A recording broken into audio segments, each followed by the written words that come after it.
வெளியே வந்து நீ திருந்தல.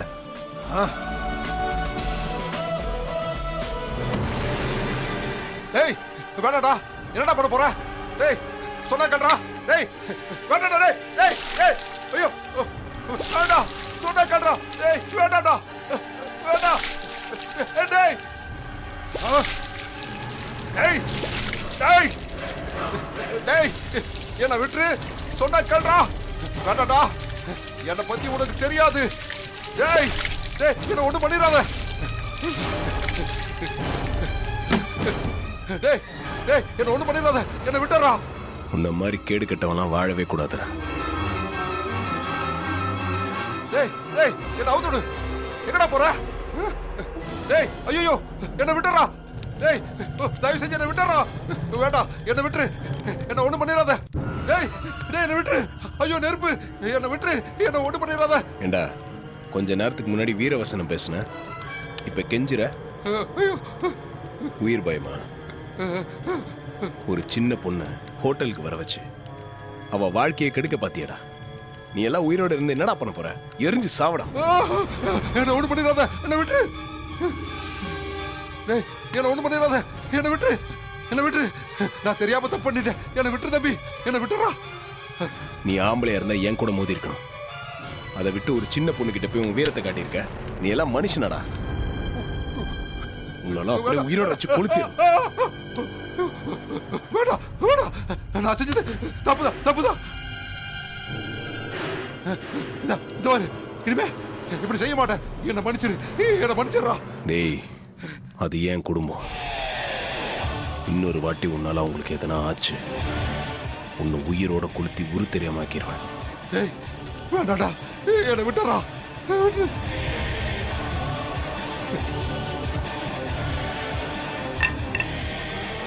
அப்பா தப்புச்சு.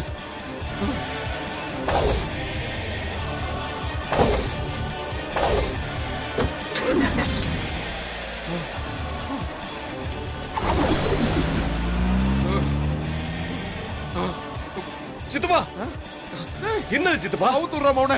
உங்களை யார் இப்படி பண்ணது? முதல்ல அவுத்துறா. இருங்க சித்தப்பா, அவுக்குறேன். அவுத்துடு. டேய் அந்த நெருப்பத்துக்கு ஓரமா போடு. ஓரமா தான் இருக்கு. ஐயோ போடுறா, மண் என்னடா பசிக்க போகுதுடா. என்ன சித்தப்பா, யார் இப்படி பண்ணாங்க? அவனே அந்த சாமுண்டி சீரோட டிரைவர் வந்து எனக்கு உயிர் பயத்தை காட்டிட்டு போயிட்டாடா. அவனை சும்மா விடக்கூடாது சித்தப்பா. டேய் மவனே, அவங்கிட்ட இனிமே உசாரா இருக்கணும்டா. அதுக்காக அவங்கிட்ட தோத்தரக்கூடாது. டேய் டேய் அவனை காலி பண்ணணும்டா. காலி பண்ணிடலாம். வாங்க போய் ட்ரெஸ் மாத்தலாம். வாங்க சித்தப்பா, பண்ணிக்கலாம் சித்தப்பா. வாங்க. ஐயோ என்ன நெருப்பு. அதெல்லாம் ஒண்ணும் இல்ல, வாங்க. மாப்ள அத்தை, நாளைக்கு எங்க அம்மாவோட திதி, அதுக்கு தேவையான பொருளை எல்லாம் வாங்கிட்டு வந்துருங்க. சரிங்க அத்தை.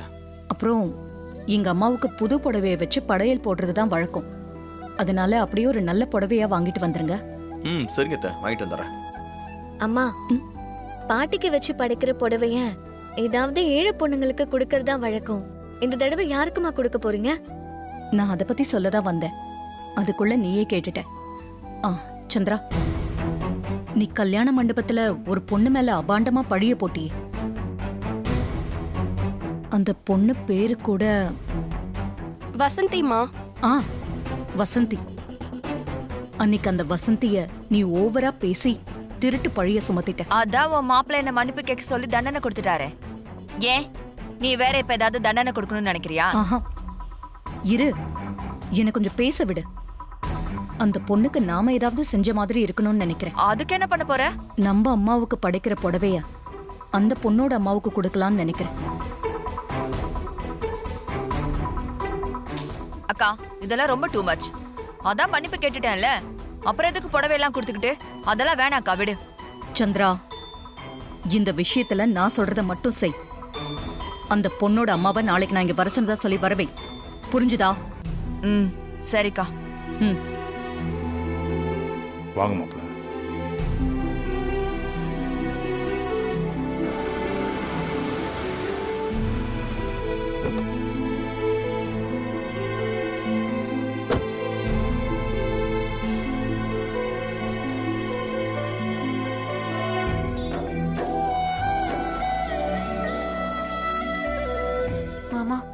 மன்னிச்சிருங்க. உங்க பேச்ச மீறி போனது தப்புதான். அந்த பூர்ணா பொண்ணு ஆசை வார்த்தை காட்டினதுனால புத்தி கெட்டு போய் நான் ஏதோ பண்ணிட்டேன். நீங்க மட்டும் வராம இருந்திருந்தா என் வாழ்க்கையே நாசமா போயிருக்கும். நீங்க தான் வந்து என் வாழ்க்கையை காப்பாத்துனீங்க. ரொம்ப தேங்க்ஸ் மாமா. பரவாயில்ல, அதை விடு. நீ ஏன் இன்னும் அதே விஷயத்த நினச்சிட்டு இருக்க? நான் தான் உன்கிட்ட ஏற்கனவே சொன்னேன்ல, நீ அதை யோசிச்சுட்டே இருந்தால் உனக்கு நிம்மதி இல்லாமல் போயிடும். நல்லா படி, உன் படிப்பை ஃபஸ்ட்டு முடிச்சிரு. உன் ஆசையை நான் நிறைவேற்றி வைக்கிறேன். நீ கண்டிப்பாக பெரிய சிங்கராக வந்துடுவ. அது வரைக்கும் கொஞ்சம் பொறுமையா இரு. சரிங்க மாமா.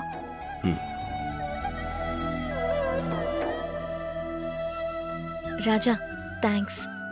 எதுக்கு? ஸ்வாதி ஆபத்துல இருந்து காப்பாத்துனதுக்கு. இப்பதான் அவ நன்றி சொல்லிட்டு போறா, அதுக்குள்ள நீயுமா?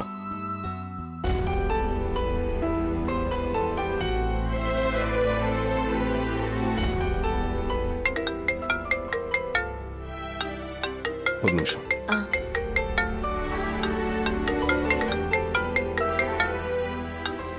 ஹலோ, சொல்லுங்க பாட்டி. ஐயா கார்த்தி, கொஞ்சம் கோயில் வரைக்கும் வந்துட்டு போறியா ஐயா? என்ன விஷயம் பாட்டி? முக்கியமான விஷயம், நேர்ல தான் சொல்லணும். கொஞ்சம் வாயையா. சரிங்க பாட்டி, நான் வந்துடுறேன். சரியா சரியா.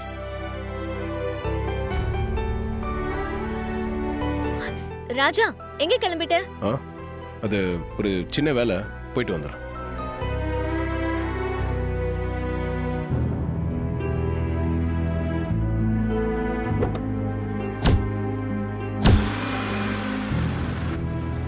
என்கிட்ட ஒரு சின்ன வேலை இருக்குன்னு சொல்லிட்டு ஒருவேளை பாட்டியை பார்க்க போறானோ? சரி, ஃபாலோ பண்ணி போய் பார்ப்போம்.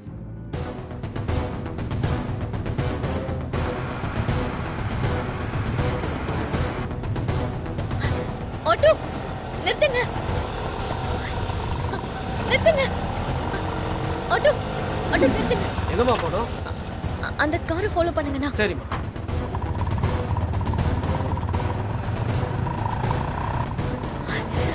அண்ணா, அந்த காரை ஃபாலோ பண்ணுங்க. சரிம்மா.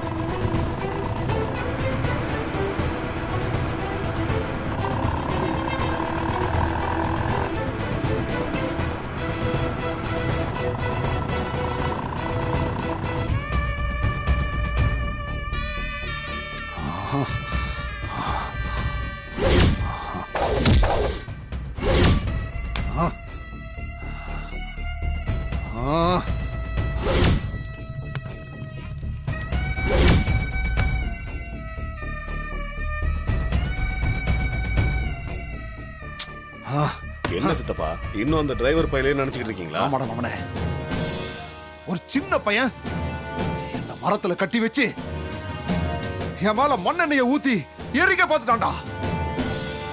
அத நினைச்சாலே எனக்கு அப்படியே அவமானமா இருக்கு.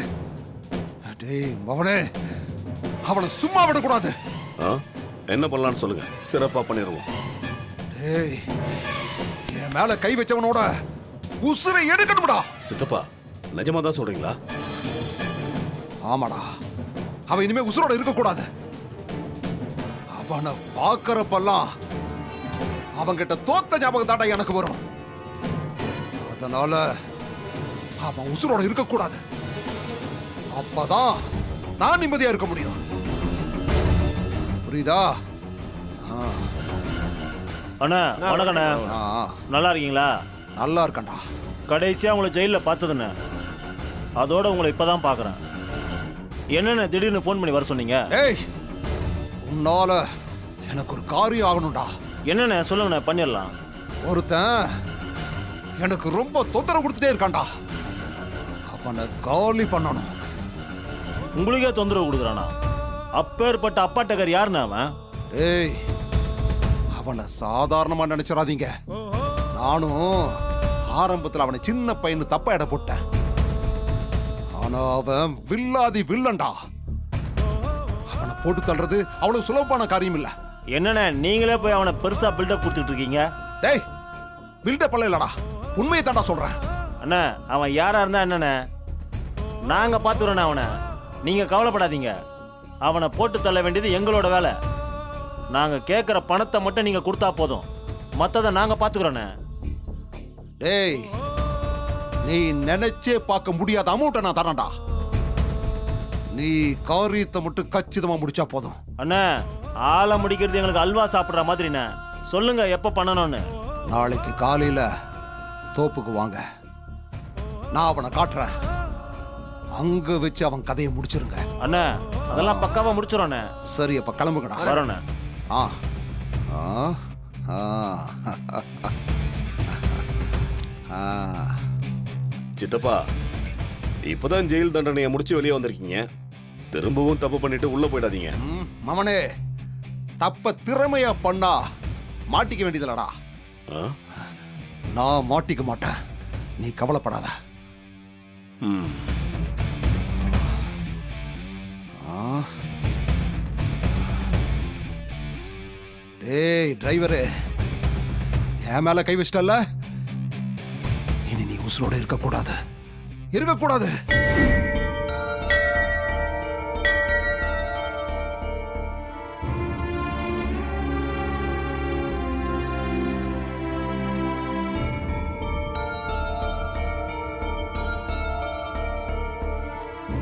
பாட்டி, வாயா கார்த்தி. எதுக்கு பாட்டி வர சொன்னீங்க? நாளைக்கு உன் அத்தை சாமுண்டீஸ்வரியோட அவ அம்மா சிவகாமியோட நினைவு நாள். ஆமாம் பாட்டி, வீட்லேயும் அதை பற்றி பேசிகிட்டு இருந்தாங்க. ஒவ்வொரு வருஷமும் அவ நினைவு நாள் அன்னைக்கு அவ போட்டோ வச்சு படையல் போட்டு வேண்டிக்குவேன். தயவு செஞ்சு எங்களை மன்னிச்சுக்கம்மா, நாங்க எதுவும் வேணும்னு தப்பு பண்ணல. சந்தர்ப்ப சூழ்நிலை உன்னை சந்தேகப்படுற மாதிரி ஆயிடுச்சு. மனசெறிஞ்சு நாங்க எந்த துரோகமும் பண்ணலமான்னு நான் வேண்டிக்குவேன். அவளுக்கு போடுற படையில அப்படியே எடுத்துக்கிட்டு உன் அத்தைக்காரிக்கும் அவ தங்கச்சிக்கும் கொடுக்கணும்னு நினைப்பேன். ஆனா அது இத்தனை வருஷமா நடக்கலப்பா. இந்த வருஷம் நல்லபடியா கூடி வந்திருக்குப்பா. உன் மாமங்கார யாகசால பூஜையிலையும் கலந்துக்கிட்டான். நீயும் அந்த வீட்டுக்கு மருமகன் ஆயிட்ட. நாளைக்கு சிவகாமிக்கு நினைவு நாள். அதனால அவ போட்டோ கொண்டு வந்து கோவிலில் வச்சு படையல் போட்டு கும்பிட்டு அந்த சாப்பாட்டை உன் அத்தைக்காரிக்கும் அவ தங்கச்சிக்காரிக்கும் கொடுக்கணும்னு நினைக்கிறேன். அதை எப்படி கொடுக்கணும்னு உன்னை கேட்கலான்னு தான்ப்பா உனக்கு ஃபோன் போட்டு வர சொன்னேன். சரிங்க பாட்டி, நாளைக்கு நீங்கள் வீட்டுக்கு வாங்க. என்னையா நான் அங்க வர்றதா? ஏன் பாட்டி பயப்படுறீங்க? நான் உங்களுக்காக பேசுகிறேன், நீங்கள் தைரியமாக வாங்க. இல்லப்பா, நான் அன்னைக்கு கும்பசோறு கொண்டு வந்தப்பவே உங்க அத்தைக்காரி பெருசா காளி ஆட்டம் ஆடி அந்த சாப்பாட்டை எடுத்துட்டு போன்னு என்ன துரத்தி விட்டா. நான் இப்ப இந்த படையல் சாப்பாட்டை கொண்டு வந்தேன்னா என்ன பண்ணுவாளோன்னு பயமா இருக்குப்பா. இல்லை பாட்டி, நீங்கள் வாங்க, சாப்பாடையும் எடுத்துகிட்டு வாங்க, அவங்க என்ன பண்ணுறாங்கன்னு பார்ப்போம்.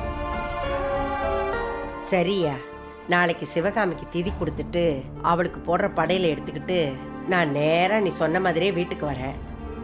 என்னவோ நீ இருக்கிற தைரியத்துல தான் நான் இதை செய்யறேன்.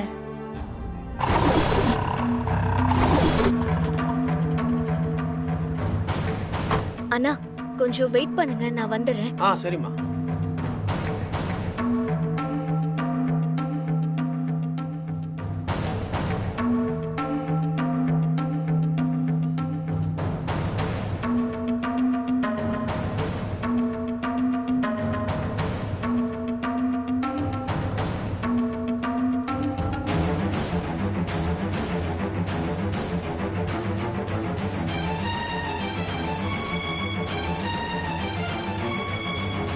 நாளைக்கு நீங்கள் வாங்க, பார்த்துக்கலாம். சரியா. சரிங்க பாட்டி, நான் கிளம்புறேன். ஜாக்கிரதப்பா.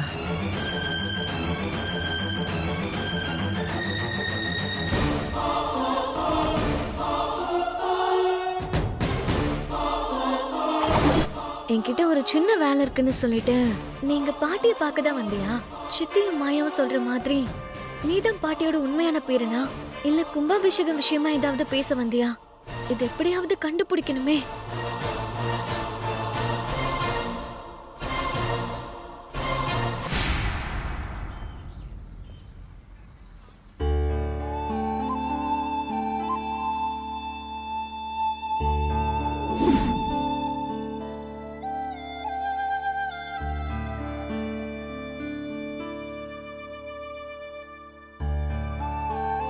அம்மா,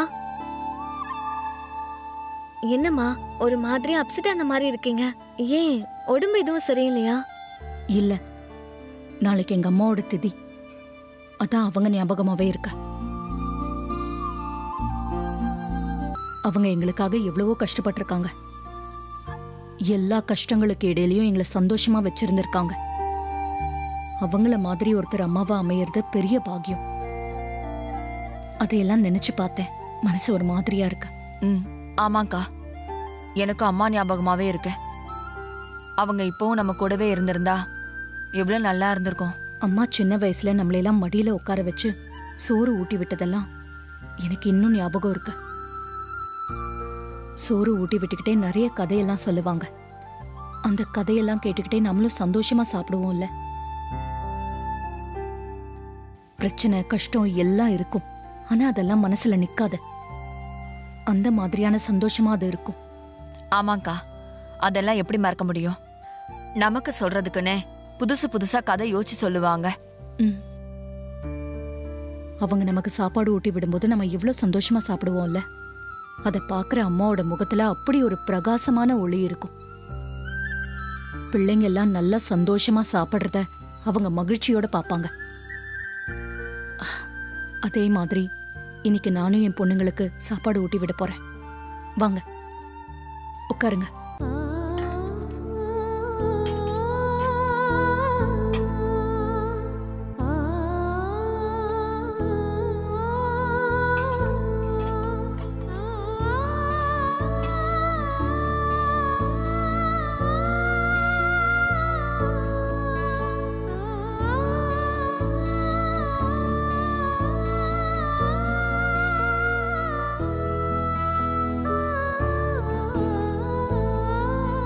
அம்மா, அன்னைக்கு மொட்டை மாடியில உங்க கையால சாப்பிட்டோம். இப்ப மறுபடியும் சாப்பிடுறோம். ரொம்ப சந்தோஷமா இருக்குமா? நீங்கெல்லாம் இந்த வயசுலயே உங்க அம்மா கையால சாப்பிடுறது உங்களுக்குலாம் கொடுப்பன. ஆனா எங்களுக்கு சின்ன வயசோடவே முடிஞ்சிருச்சு. இத்தனை வருஷம் ஆகியும் அந்த ஏக்கம் மனசை விட்டு விலகல. அந்த ஏக்கம் வேதனையா வலியா இருக்கு. சமயத்துல கோவமா மாறுது. சித்தி. ஆமா ரேவதி, இது எல்லாத்துக்கும் காரணம் அந்த கிழவியோட குடும்பம் தான்.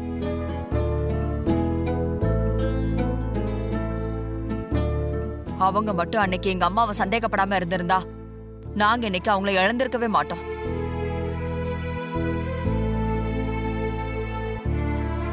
அனாவசியமா சந்தேகத்தால எங்க அம்மாவோட உயிரே பறிச்சுட்டாங்க. சின்னத்தை, நீங்க கொஞ்சம் பேசாம இருக்கீங்களா? ஏற்கனவே அத்தை மன உளைச்சல இருக்காங்க. நீங்க பேசி பேசி மன உளைச்சலை இன்னும் அதிகப்படுத்திடாதீங்க. நீங்க கொஞ்ச நேரம் சும்மா இருக்கீங்களா? எங்க வலி வேதனை எல்லாம் உங்களுக்கு புரியாது. அம்மாவை இழந்து நாங்க அனாதையா எவ்வளவு கஷ்டப்பட்டோன்னு எங்களுக்கு தான் தெரியும். இப்போவும் எங்க மனசு படுற வேதனை எங்களுக்கு மட்டும்தான் தெரியும். உங்களுக்கு என்ன தெரியும்?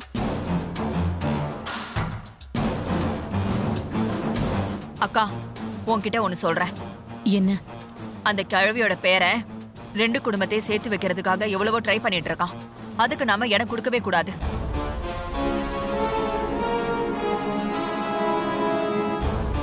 கும்பாபிஷேகம் முடிகிற வரைக்கும் தான் எல்லாத்தையும் பொறுத்துக்கிறோம்.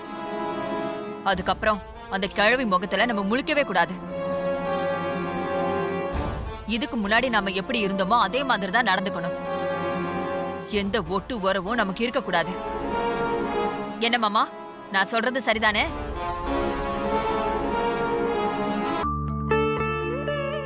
ஒருத்தருக்கு அடிபட்டுருச்சுன்னா மருந்து போட்டு அந்த காயத்தை ஆற வைக்கணும். அது முடியலையா, அது அப்படியே விட்டாலே காலப்போக்கில் அதுவே ஆறிடும். சும்மா அதே போட்டு திரும்ப திரும்ப நோண்டிட்டு இருக்க கூடாது.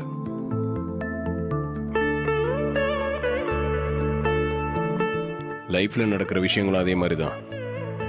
நம்ம வாழ்க்கையில் ஒரு கெட்ட விஷயம் நடந்துச்சுன்னா அதை மறக்க முயற்சி பண்ணணும். சும்மா அதையே யோசிச்சு பேசிட்டு இருக்க கூடாது. அது நம்மளை மட்டும் இல்லை, சுத்தி இருக்கிற எல்லாரையும் தான் அது பாதிக்கும். ஏய், நீ இப்ப யார பத்தி சொல்ற?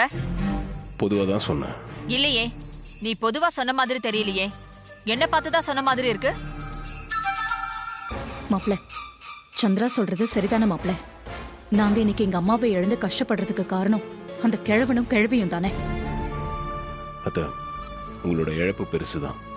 ஆனா அதையே நீங்க யோசிச்சுட்டு இருக்கிறதுனால எதுவும் மாற போறதில்ல. உங்களுக்கும் அது நல்லதில்ல. எந்த ஒரு விஷயத்தையும் ஒரே சைட்ல இருந்து பார்க்க கூடாது. என்ன? ஒரே சைடா? எங்க அம்மா எங்களுக்கு ஊட்டி விட்ட மாதிரி என்னோட பிள்ளைங்களுக்கு ஊட்டி விடுற பாக்கியத்தை எங்க அம்மாவும் இழந்துட்டாங்க. என்னோட பிள்ளைங்களுக்கும் அந்த குடுப்பனை இல்லாம போயிடுச்சு.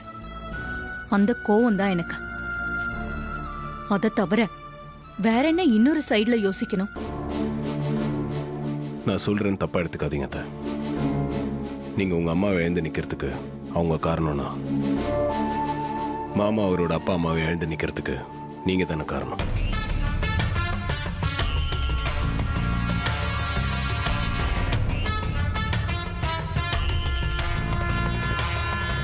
உங்க அம்மா அவங்க பேத்திங்களுக்கு ஊட்டி வர்ற பாக்கியம் இல்லாம போயிடுச்சேன்னு நீங்க ஃபீல் பண்றீங்க.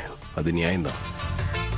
ஆனா இப்போ உயிரோட இருக்கிற இன்னொரு பாட்டி மனசுல இந்த பேத்திங்களுக்கு நம்ம ஊட்டி விட முடியலையேன்னு அவங்க ஃபீல் பண்ண மாட்டாங்களா? மாப்பிள்ள, அவங்களா தெரியாம ஒரு தப்பு செஞ்சுட்டாங்க. ஆனா நீங்க தெரிஞ்சே தானே அந்த தப்பை செஞ்சிட்டு இருக்கீங்க.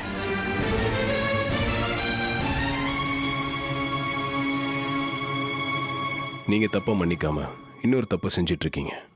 இது எந்த விதத்துல தான் நியாயம்?